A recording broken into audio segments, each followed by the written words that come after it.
नमस्कार, मैं हूँ राजनारायण यादव और आप देख रहे हैं राज तक बिहार। आज की यह खबर सरकारी योजनाओं की जमीनी हकीकत को उजागर करती है। खबर है वैशाली जिले के लालगंज प्रखंड से, जहां स्वच्छ भारत अभियान और पर्यावरण संरक्षण के नाम पर बनाई गई लाखों रुपए की प्लास्टिक अपशिष्ट प्रसंस्करण इकाई आज खुद कचरे में तब्दील हो चुकी है। जी हाँ जी, जिस योजना से प्लास्टिक कचरे को खत्म करने का सपना दिखाया गया था, वही योजना आज धूल फाक रही है। 10,42,500 रुपये की प्लास्टिक यूनिट बंद। उद्घाटन के बाद नहीं चला एक दिन भी। आपको बता दें कि लालगंज प्रखंड में इस प्लास्टिक अपशिष्ट प्रसंस्करण इकाई का उद्घाटन 2 नवंबर 2023 को तत्कालीन जिला अधिकारी यशपाल मीणा द्वारा बड़े ही तामझाम के साथ किया गया। उद्घाटन के समय कहा गया था कि प्लास्टिक कचरे का वैज्ञानिक तरीके से निपटान होगा, पर्यावरण को सुरक्षित किया जाएगा और क्षेत्र को स्वच्छ बनाया जाएगा।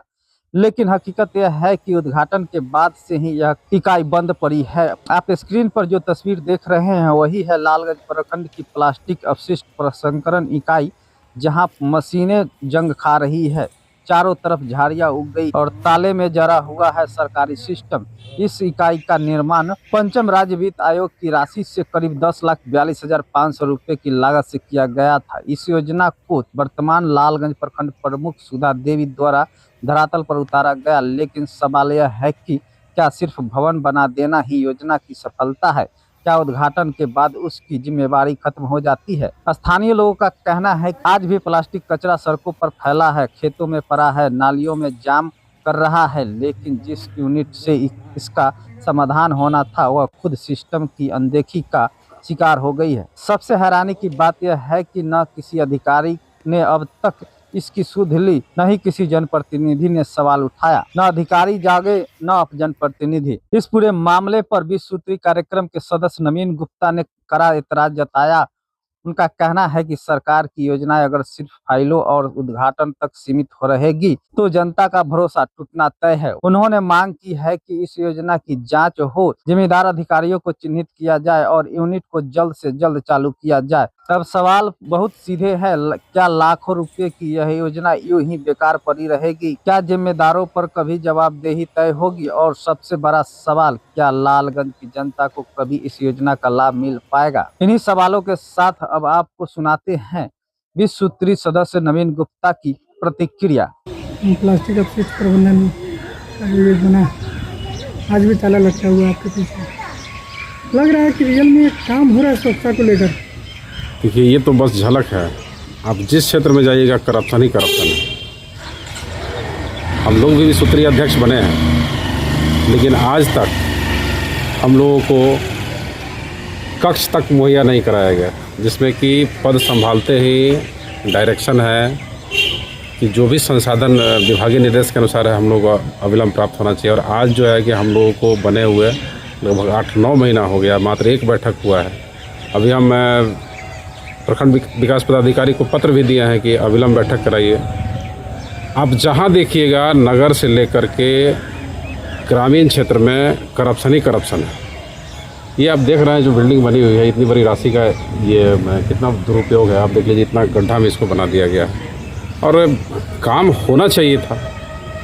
हम पूछते हैं यदि काम शुरू होता तभी ना इसका प्रभाव पता चल पाता। जब काम ही नहीं शुरू हो रहा है तो सब ये डब्बा है, समझ लीजिए। लेकिन मेला तो खूब होता है, माइक पर बातें खूब हो रही हैं। आज फिर होगा स्वच्छता को लेकर बातें, मानते हैं कि नहीं इस चीज़ को? बिल्कुल, यहाँ आने के बाद देखने के बाद तो यही हो रहा है कि सिर्फ बातें ही हो रही है। वहाँ रंगोली वगैरह बनाया गया है। अब 20 सूत्री अध्यक्ष आप बने हैं, क्या इसके खिलाफ लिखेंगे कि ये क्यों आज लगभग साल होने जा रहा है बंद पड़ा हुआ है? 2 साल है, 2024 का हुआ है। जी जरूर, मैं लिखूंगा अभी और जिला पदाधिकारी महोदय से मिल करके इससे अवगत भी कराऊंगा मैं।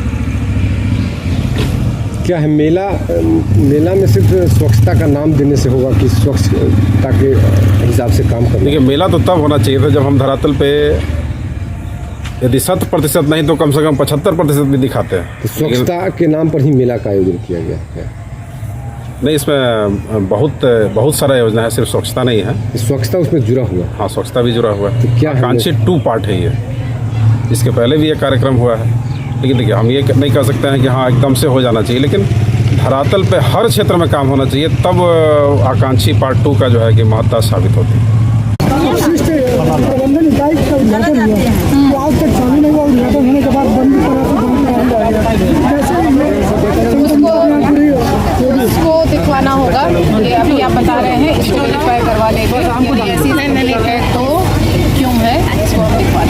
ऐसी पंचायतें मैम जहाँ अभी भी कचरा अपशिष्ट का पूर्ण कार्य नहीं हुआ है, उन पंचायतों के लिए क्या किया जाएगा? कुछ WQU यूनिट्स जो है प्रक्रियाधीन है, निर्माणाधीन है, तो उनको एक बार हम लोग रिव्यू करके उसमें तेज़ी लाएंगे। कई बार ऐसा होता है कि निर्माण कार्य शुरू होने के बाद कुछ विवाद हो जाता है, थोड़ा सा भ्रांति भी है लोगों के मन में कि जो रेजिडेंशियल एरियाज है वहाँ पे कचरा प्रबंधन यूनिट नहीं होना चाहिए, लेकिन ऐसा नहीं है। कचरा प्रबंधन यूनिट सेफ होते हैं जब वो बन जाते हैं और उसमें खाद बनाने की भी प्रक्रिया शुरू हो जाती है, तो जाके देखा जा सकता है कि उसमें कोई बीमारी का कोई खतरा नहीं होता। तो जहाँ पे काम इस तरह से रुका हुआ है उसमें तेज़ी लाई जाए। यहाँ ब्लॉक के पीछे ही बन के तैयार है, उद्घाटन भी हो गया, लेकिन अभी तक उसका काम शुरू नहीं हुआ है। उसको वेरीफाई करवाएंगे।